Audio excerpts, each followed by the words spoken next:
Sa detalye ng ating mga balita, napanatili ng bagyong Uwan na may international name na Pungwong ang kanyang lakas habang kumikilos papalabas na ng Philippine Area of Responsibility. Muli itong namataan ang pag-asa sa layong 245 kilometro Hilagang-Kanluran ng Luwag City sa Ilocos Norte o 245 kilometers west-northwest ng Sinait, Ilocos Sur. Kumikilos ang bagyo pa northwestward sa bilis na 15 kilometro bawat oras. Taglay ang lakas na hangin umaabot pa rin ng 125 kilometro bawat oras malapit sa gitna. Ang pagbugso nito umaabot pa rin ng 150 kilometers per hour. 13 lugar pa rin sa Luzon ang nasa ilalim ng signal number 2 habang ang Typhoon Uwan ay kumikilos na sa West Philippine Sea palabas ng Parline. Kabilang sa mga lugar na nasa ilalim ng signal number 2, ang Batanes, Cagayan kasama ang Babuyan Island, northwestern portion ng Isabela, Abra, Kalinga, Mountain Province, Ifugao, northern at central portion ng Benguet, Ilocos Norte, Ilocos Sur, northern at central portion ng La Union at northwestern portion ng Pangasinan. Ang mga lugar naman na nasa ilalim ng signal number 1 ay ang Reso Isabela, Quirino, Nueva Vizcaya, Reso Benguet, Reso La Union, Reso Pangasinan, Aurora, Nueva Ecija, Zambales, Bataan, Tarlac, Pampanga, Bulacan, kasama Metro Manila, nasa ilalim pa rin ng signal number 1, Metro Manila, Cavite, Laguna, Batangas, Rizal, Quezon, kasama ang Pulilio Island, northern at central portion ng Occidental Mindoro, northern at central portion ng Occidental Mindoro o Oriental Mindoro, ganyan din ang Marinduque, Camarines Norte, northwestern portion ng Camarines Sur. Kasama na natin si Kaobet Badrina ng Pag-asa. Kaobet, good morning. Magandang umaga po, Sir Angel. Magandang umaga sa mga tagapakinig natin. Nasa labas na ng Philippine Area of Responsibility ang bagyong si Uwan, pero po may nakataas pa rin tayo ng mga tropical second wind signal dahil malawak nga yung diametro ng bagyo, kaya may mga lugar pa rin na nakataas yung signal number 1 and signal number 2. Ang lakas ngayon ng bagyong Uwan ay nasa 120 kilometers per hour malapit sa gitna. Pagbugso naman na nasa 150 kilometers per hour. Ang huling lokasyon ng bagyong Uwan ay nasa 365 kilometro kanluran ng Kalayan sa Cagayan.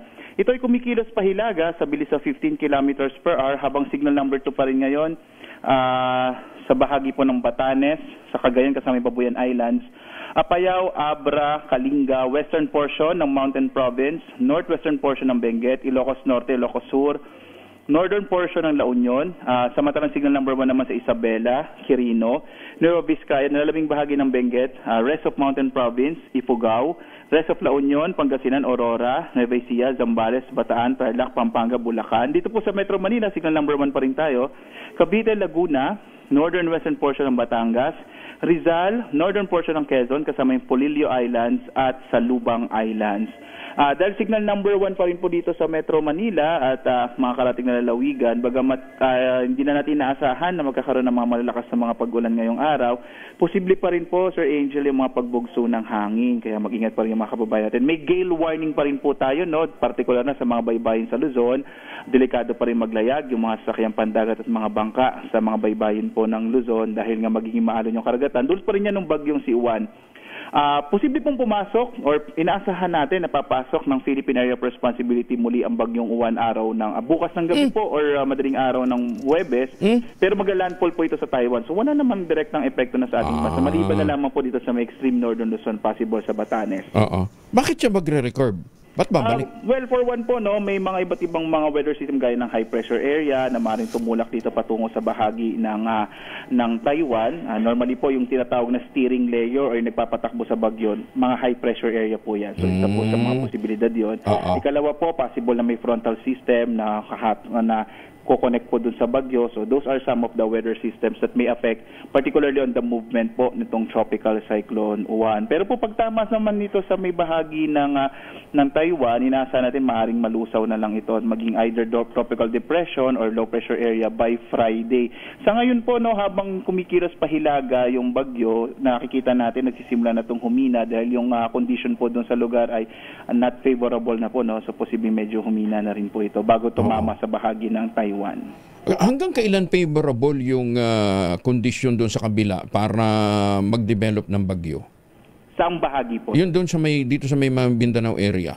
Well, lagi naman pong favor. Ang ibig po sabihin ng favorable in the sense po na halimbawa kung meron tayong mga sa English po, vertical wind shear. Ito po yung pagliko ng hangin. Ang una kasi tinitingnan dun sa bagyo po ay kung meron merong mainit na karagatan, ngayon naman po medyo mainit yung karagatan, lalo na La Nina tayo.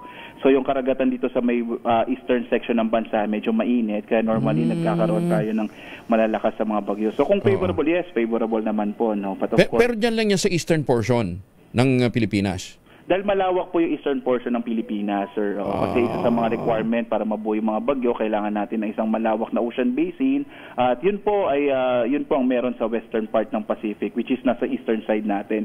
Dito po sa may West Philippine Sea or sa may South China Sea, sa mas malaking karagatan, hindi masyadong nabubuo yung mga bagyo dahil masyadong maliit yung ocean basin. So kailangan ng malawak po na karagatan. Wow. Kaya pala dun yung generator ng bagyo. At least nag-export tayo ng bagyo. Diba?